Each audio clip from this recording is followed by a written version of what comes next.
हम्म। नाम तो आप देवियों सज्जनों, आपने नाम तो मेरा सुना होगा। यह है इम्तियाज मिरासी।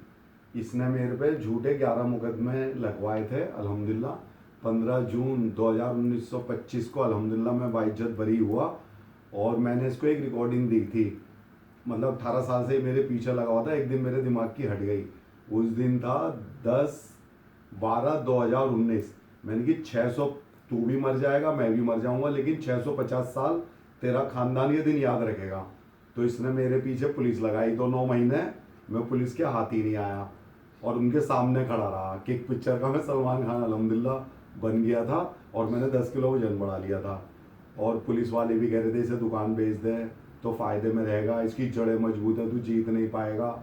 तो इसने मेरे आगे 3 बार हाथ जोड़े। तो मैंने कि भाई मेरे आगे हाथ मत जोड़ो, अल्लाह के आगे हाथ जोड़ो, क्योंकि मेरे आगे कोई रोए हाथ जोड़े मुझे अल्लाह के हुक्म से पसंद ही नहीं है। अल्लाह से डरो ना, मैं 2 कौड़ी का मामूली आदमी, मेरे आगे हाथ जोड़ने का क्या मतलब है।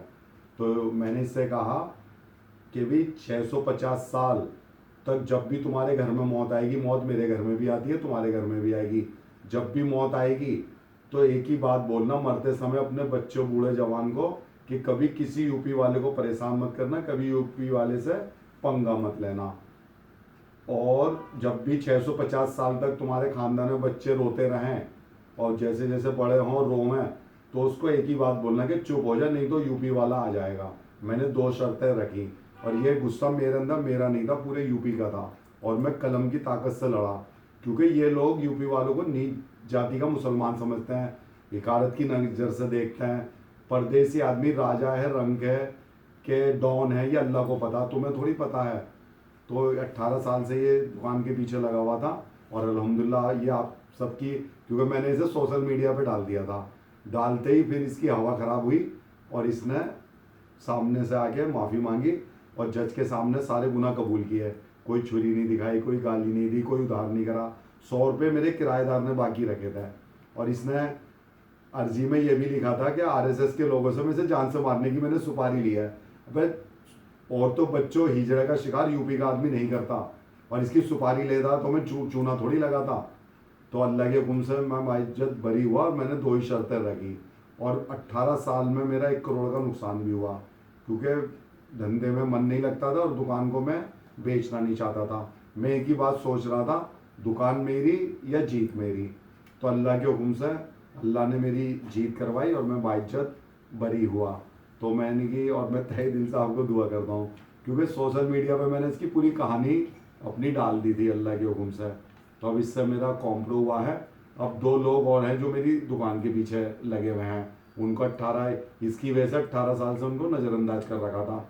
यूपी का आदमी जो ना, आम आदमी, डर नहीं है, दहशत है। और यूपी का आम आदमी जब अपनी औकात पे आता है ना, तो रावण के ना 10 सर होते हैं, यूपी के आदमी के, आम आदमी के 100 सर होते हैं। अल्हम्दुलिल्लाह पूरी दुनिया राजनीति यूपी वालों से ही सीखने आती है।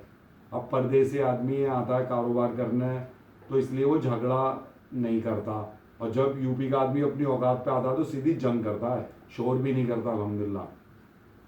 तो अब ये 2 लोग और आए हैं, उनके खिलाफ मैंने अर्जी लगाई है। उनकी हकीकत भी इंशाल्लाह आपको अल्लाह के हुक्म से मैं बताऊंगा। आपको कोई भी दुनिया के अंदर परेशान करे ना, सीधा हिंदुस्तान के अंदर परेशान करे, सीधा प्रधानमंत्री को एक अर्जी लगा देना, आसमान भी तुम्हारे आगे अल्हम्दुलिल्लाह अल्लाह के हुक्म से झुकेगा। और जो अल्लाह से डरते हैं ना, पूरी दुनिया उनके सामने जलील होके आती है, जो अल्लाह से डरते हैं अल्लाह के हुक्म से।